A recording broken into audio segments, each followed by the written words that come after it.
Hey guys, Phantom here, and today we're going to make a little video about patch 10.2, the second patch of the season. So going into it, there's actually quite some interesting changes this patch.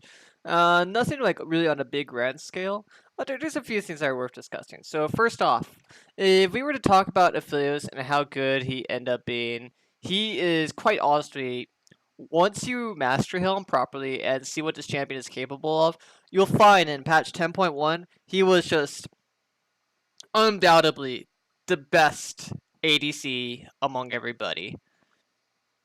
His lane phase was really strong. With Severum the Scythe Pistol, he had so much sustain where even if you harassed him in level 1, he just got most of his health back.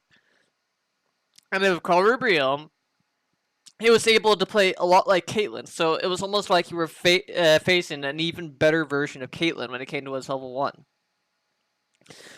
And then, as we all knew, in another patch, he was able to just basically one-shot you with Infernal Ultimate. And he has a lot of combos that he can do that were quite interesting. And when I saw the first round of Aphelios nerfs, I said, okay, this is something. But the problem with the nerf was Aphelios has like 6 guns, so he still has like over 6 different combos he can use to kill you. So nerfing one of those combos isn't really going to make an impact on his win rate because he still has like 5 other guns that are still very, very good.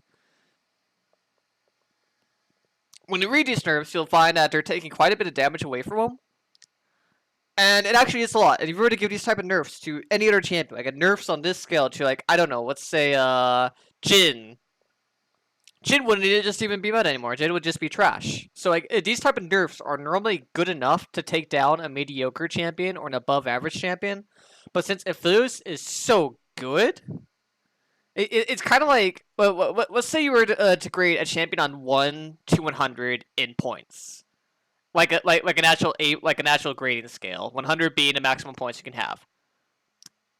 Aphelios is like 100. So even though this nerf is like a -20, he still ends up being an 80, which is still damn good.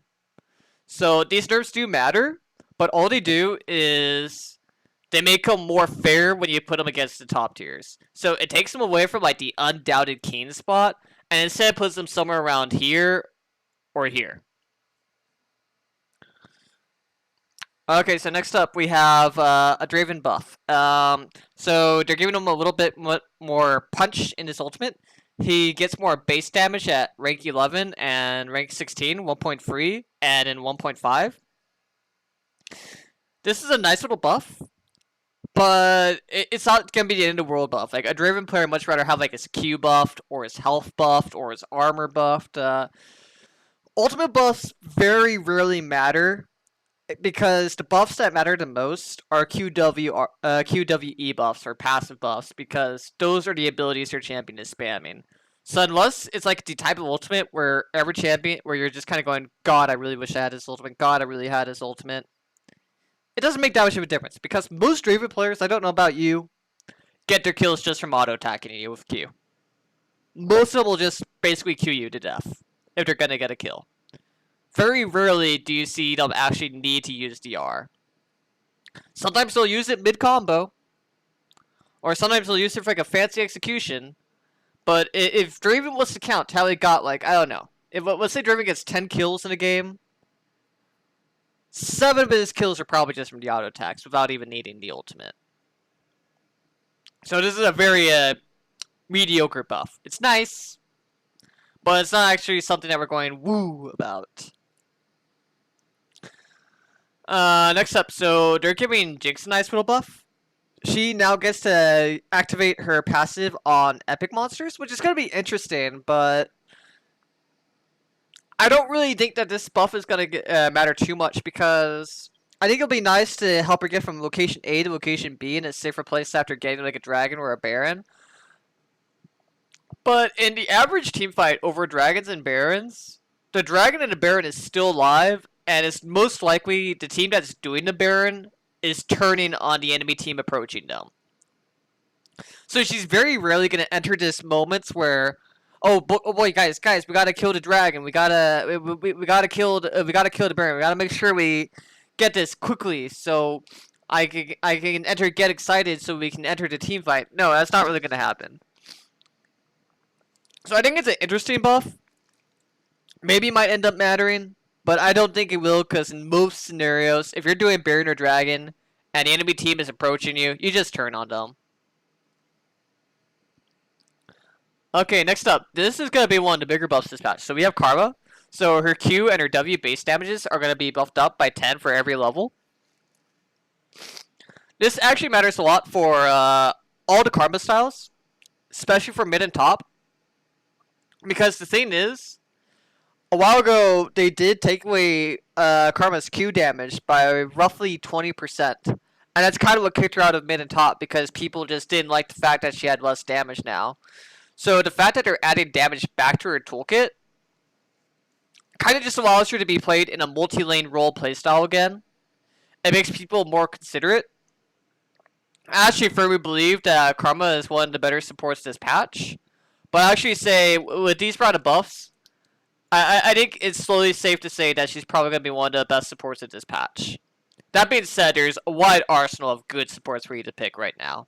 Like, we're in no shortage of good supports right now this season, so that's fun. As for what does it really mean for Karma and solo queue? I don't think Karma and solo queue is going to make a big comeback yet because losing 20% on Q is still quite a lot. So I think it's nice for support Karma. It's good for mid and top Karma, but this will matter more for competitive play than it will for solo queue Karma. Next up, Lulu. So they're giving E health picks about a cooldown buff by 2 seconds. They're giving her a laughable amount of armor and attack damage, so this doesn't matter at all. And unfortunately, this will not bring back Lulu because I've said it many times with personal friends, and I'll say it now on this video.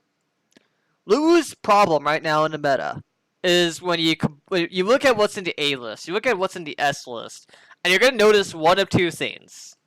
Champions with a lot of range, or champions of really, really good CC. Or just champions with a lot of damage. And Lulu's really neither of those things. Lulu is the definition of a true support, where she doesn't do any damage, she doesn't have much CC, and she's more so about just helping her teammates become carries. She gives them shields, she gives them stats, she gives them all sorts of things to work with. But then, the problem is in lane phase, she's dealing with a Seraph queuing over her over and over again. She can't reach him. She's dealing with Senna queuing her over and over again, and she can't reach him. She's dealing with Vel'Koz damage. She's dealing with Leona lockdown. She's dealing with Karma being basically a better version of her, but has damage. So really, if they want Lulu to come back, they really need to consider either buffing her damage or buffing her range. Because until then, she just can't compete with everybody that's above her. She literally can't. She just gets out-damaged, she gets out-ranged, she gets out-utility when it comes to the CC lockdown. She's just lacking what everybody else has. I think she has a very good toolkit, and she can come back at any moment with the right buffs. But until she gets those buffs, a 2-second cooldown buff on E health picks isn't going to be the game-breaking difference. Okay, next up, they're nerfing Nautilus Q by 10 at the first rank, and then in the last rank, he loses, if I'm reading that correctly, that's an 8. And so he's going to lose 30 damage at max rank, and then in mid ranks, he's losing 20. So Nautilus has actually been nerfed quite a bit the past few patches, and I feel like we're actually starting to reach a meta where other people are actually starting to outvalue him. I think Leona is a better version of Nautilus. I think Zyra can actually beat him really roughly in lane phase. I think Fresh offers more in his toolkit. I think Nami can harass him. Brand can harass him. I actually personally think that Nautilus is somewhere around down here. But I think a big reason why he's allowed to stay in the meta is just really because of, first off, the incompetence of solo queue players to actually dodge skill shots. And then secondly, Another problem I think that we have with Nautilus remaining the meta, if we're talking about pro play, is he's just such a standard pick that everybody is used to, that we're not really going to see him kicked out of the meta until we see more good players who know how to play Zyra, who know how to play Brand, who know how to play Karma, people who can just poke Nautilus out of lane phase. I would actually like to take this conversation a step further, where if you were to rewind to about a year ago, people actually strongly believed that Nautilus was a bad character, that he wasn't tanky enough, and he didn't do enough damage. But then he got a few good buffs that sent him into the right direction, and then his win rate and his play rate exploded. But a big thing I want to point out is a lot of stuff we buffed about him is slowly getting nerfed away. It's almost to the point he's almost getting reverted. And he's not quite there yet. He's kind of in the middle spot of where he got buffed to where he used to be. But if we were to remember, what's going on with support meta is I've been noticing this trend lately, and I really want to talk about it. And it's happening in top lane too, where we had this common belief that this character is very OP when he's not. And we don't even think he has any weaknesses. We think he's just unbeatable almost.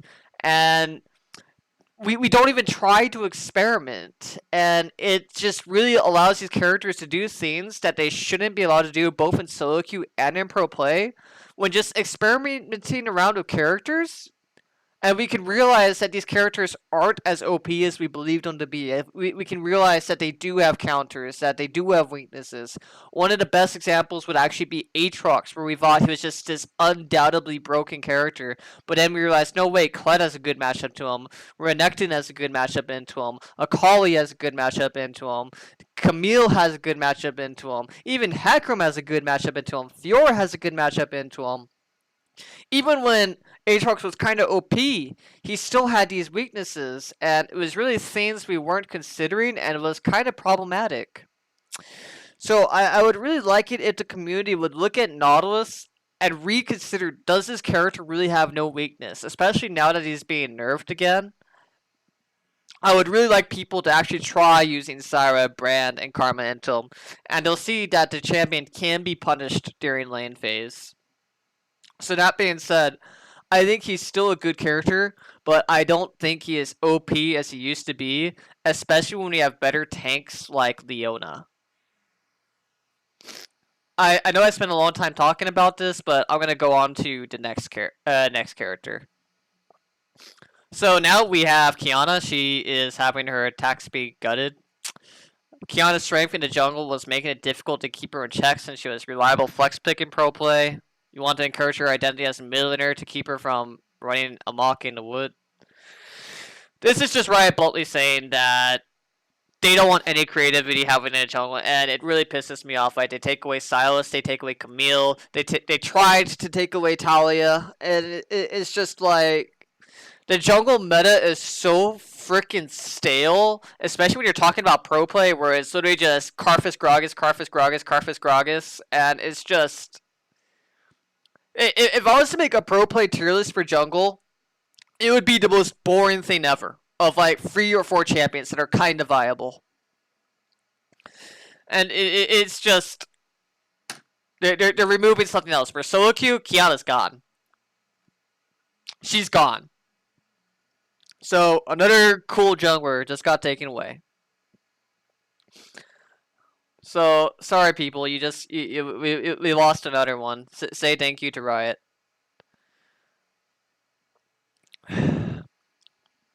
Sona, we're buffing her E. So long story short, you now go faster. 25% at all ranks with a 0.4 ability power per 100. This is a nice buff, but it's not going to be what brings back Sona into the meta. Like other people have already said before me, Sona's kind of stuck in this weird role where it's going to be... She's a good character if you have a unique strategy to do with her. But if you aren't using like something really unique and weird, she's just kind of lackluster. That being said, I think the next great Sona lane is actually going to be Sona Senna. I think Sona Senna is actually really, really good. Okay, next up we have Fresh. So this is just a visual update. Trundle. Okay, I actually read these patch notes ahead of time, and I'm going to say right now, this is probably the biggest change to the patch. Trundle has been suffering all around, but especially when allies have to rely on him for ganks. So, W, movement speed. So 20% going to 30% at rank 1, and in the final rank, he goes from 40% to 50%. The middle ranks kind of stay the same, but 25 to 35 at rank 2. At rank 4, he's going to go from 35 to 40. Actually, I had a dyslexia moment. That's not a 30. So it actually completely changes. Let me start over. So 20 to 30, 25 to 35, 30 to 40, 35 to 45, and then max rank is going to be 50. That alone is huge. He's already gained boots. Just off. No, he doesn't even have to level it up, and he already has boots at rank 1. And the next big one is E Pillar of Ice is going from 15% to 20%. And then max rank is going to be 60. Trundle Jungle is back. Trundle Jungle is 100% back. So Trundle Jungle, I have somewhere around C or B. I'm gonna make a bold claim. I'm gonna make a bold claim right now, and you guys can come back and flame me if I'm wrong. I do not care. Trundle Jungle is back. Is it gonna be Warrior? Is it gonna be Cinderhulk? I don't know. I think the go-to rune is gonna be Conqueror.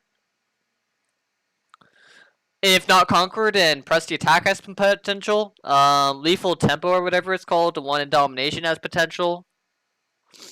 Predator also has some potential. But I think Trundle is back, and we need to experiment with him, especially since like we're seeing more characters like Ornn come into play. We're seeing people play Tank Jarvan. We're seeing people play a little bit of Olaf, who can go Tank or Warrior.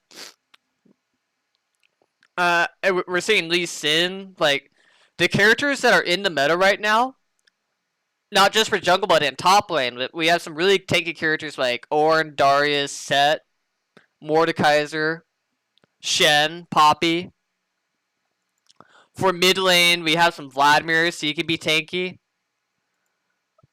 For support, we have tons of Leona players. We have tons of Nautilus players. Trundle just fits the meta so well now, especially with these buffs. I don't think you can pick him as like a global always pick him pick, but he is just a very solid counter pick now with these buffs. Okay, next up. So Victor, passive mana bug fix. Let's see if this matters. Victor no longer loses a significant amount of mana if he upgrades to prototype Hexcore early into the game. So this is actually a really big bug fix, but the big question is how common was this bug? Like if this bug was happening every single game, then this is a really good bug fix. But if this was only happening like 1 every 10 games, then doesn't really matter. I mean, it does matter, but it's just like, how do I say it? Sometimes we have these bugs that happen 24/7, and it makes the champion bad. And then when we fix them, we notice their win rate increase. But if this bug wasn't happening every game, then it doesn't matter too much for his win rate. So how much his win rate goes up really depends on like how often this bug was happening. So Victor Mains, make a comment in the chat if you know. Okay, this is also a really good buff. Siggs is getting his Q buffed by 10 at rank 1. And mid ranks is going to go from 165 to 175. And then max ranks 255 to 265. W satchel charge is going from 400 to 500 in knockback distance.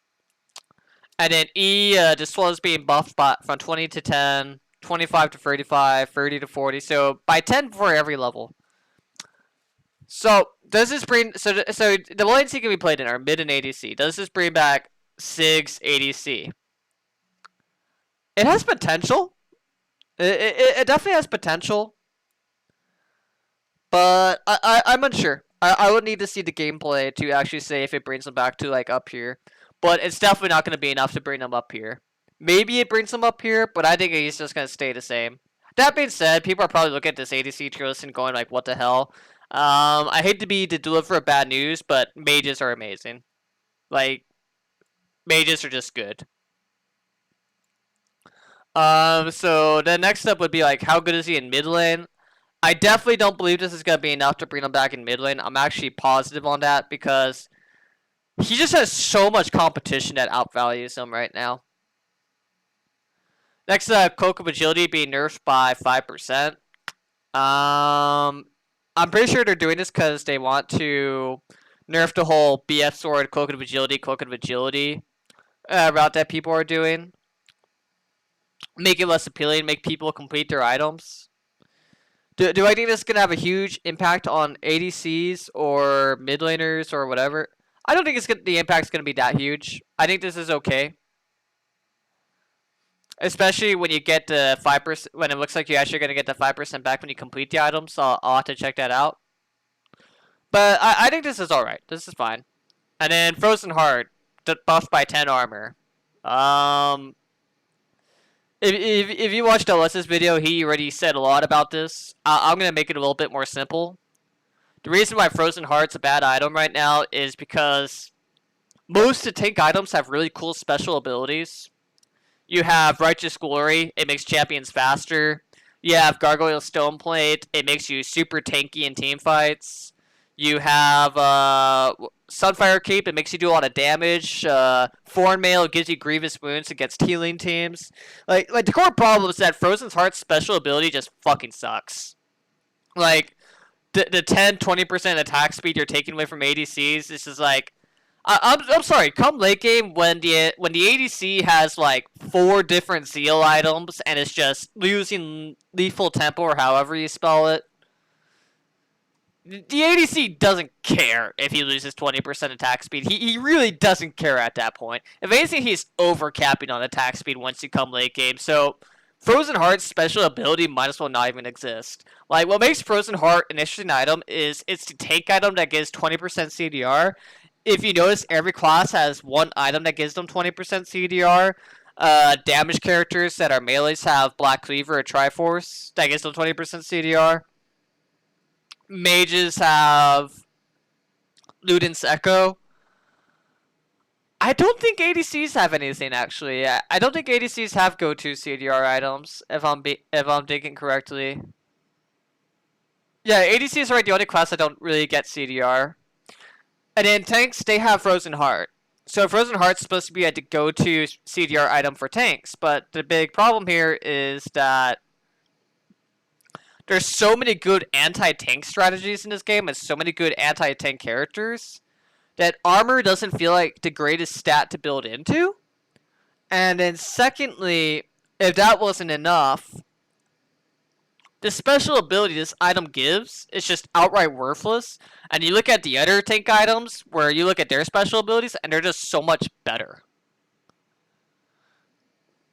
I mean, Randuin's Omen literally reduces critical hit attacks. That's amazing. And then it slows everybody around you when you get on top of them. Like that itself is also good. So they either need to buff either the CDR or the armor significantly, or they just need to rework this item's special ability. Like, just give it a brand new special ability that's not so worthless. Next up, so Stormrazor. 55 to 50. Honestly, this nerf is basically upsetting, especially when you're playing bot lane and you're dealing with these characters, Aphelios, Misfortune, Caitlyn, hell, even Senna can do it, and or Jhin especially. They auto attack you once and you're basically stunned, and then they could do like 2 more auto attacks. That's just such a frustrating thing to deal with.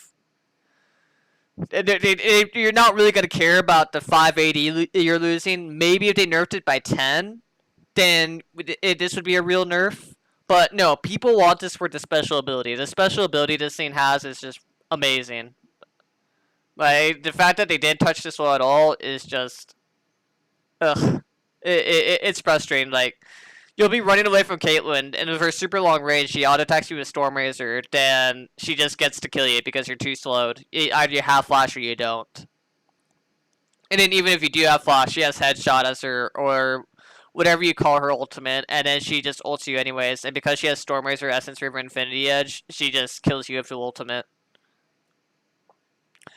Rift World are making it easier to take. I actually like this. It makes it a better objective, and in my opinion, right now, it just makes it outright better than Dragons. If you're a jungler in both solo queue and in pro play, and you're valuing this over Dragons, you're making a mistake. This is so much better than Dragons right now since they nerfed Dragons.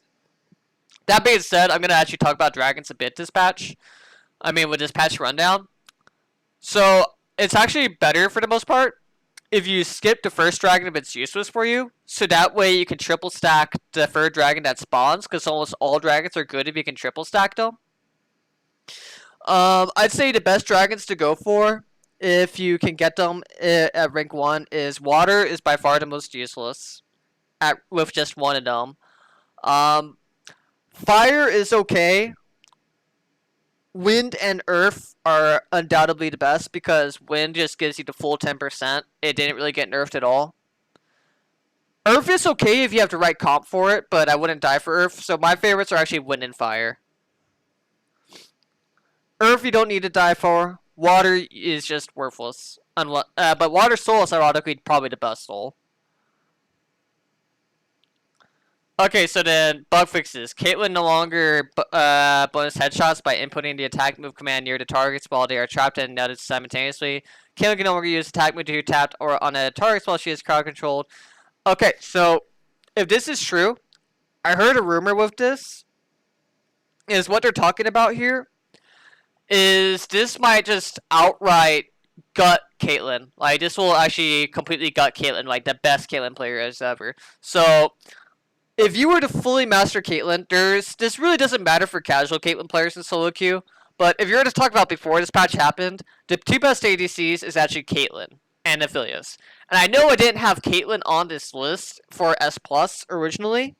As you guys saw, it was only Aphelios, but that was for a very specific reason. Very few players can play Caitlyn to the highest level. Caitlyn actually had a lot of very unique combos that she could do to amp up her damage by a lot. And there was a very famous YouTuber who knew how to do those combos by the name of Saber. And if you knew how to consistently do these combos in solo queue or in pro play, Caitlyn is actually an outright monster. A very rewarding monster to play. And it actually upsets me that they're removing these, because this took a lot of skill to learn. Like, this took a lot of skill to do right.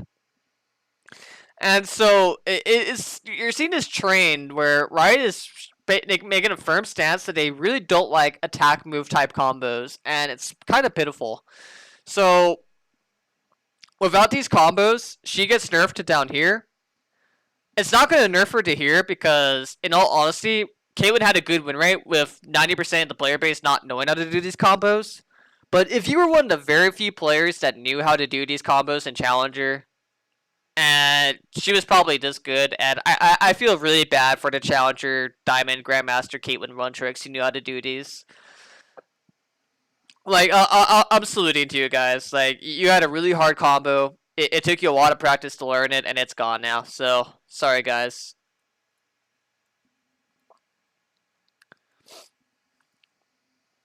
So, that being said, this patch is interesting.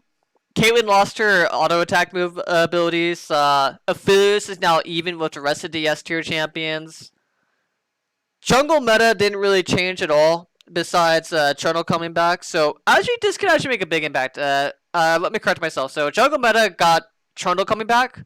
So I'm very curious what this is going to do to the tank junglers. I almost wonder if Trundle's going to have an effect where he gatekeeps and kicks out Jarvan and Ornn. I actually wonder if that's going to happen, because sometimes we do see that happen in metas. I wonder. Another thing I'd like to add is Set actually came out really late in the patch, and honestly, if you're just talking about solo queue, only about solo queue, Set is a flat out good top laner. He is really good. Play him in top lane, you'll get some points in him if you're playing solo queue. Pro play, he has windows where he can be played though. I also, another thing I'd like to note out is... Oh shoot, I actually didn't talk about Trundle support at all. I think Trundle support actually definitely comes back, because these are just really good. I'd also like to say that I think Set in his current form has 100% the potential to be a good support. I actually like Set right now. As for Set in the mid lane, I think he could be played mid lane. He's probably around here. So he's a very flexible character. I also put him in the jungle around the B tier. So that being said, These are very like rushed made tier list with normal research. I'll update these tier lists later on in the week with like more fluent research and make them more specific and add like A plus, B plus tiers. Because some of these characters are better than the characters they're standing next to. I would also like to make more tier list videos again and just make more content. And for the 20 people who have been watching these videos, I'd like to say thank you for the support. Thank you for being here. And I know this video is coming out late, but that being said, thank you for supporting me so far, and I wish you all a great day. I hope you find this video informative. Have a good one, everybody. Best of luck in solo queue.